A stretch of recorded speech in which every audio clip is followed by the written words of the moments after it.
Hello guys, welcome back to our channel. When a Samsung dishwasher refuses to turn on, it can feel like the appliance is completely unresponsive. No lights, no sounds, nothing at all. This kind of issue often makes people think the unit has failed entirely, but in many situations, the cause is much simpler than it appears. Power interruptions, door latch problems, or control panel glitches can all prevent the dishwasher from starting, even when everything else looks fine. Because the system is designed with safety checks, even a small disruption can stop it from powering up. Instead of jumping to conclusions, going through a few direct checks can quickly bring it back to life. In this video, I'll walk you through exactly how to troubleshoot and fix a Samsung dishwasher that won't turn on. Try these. Step 1. Check the power outlet and ensure the dishwasher is receiving electricity. Step 2.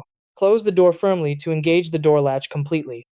Step 3. Turn off the circuit breaker and switch it back on after a few seconds. Step 4. Press the power button and hold it briefly to reset the control panel. Step 5. Inspect the power cord and connections for any damage. Step 6. Try starting a cycle and confirm the dishwasher powers on normally.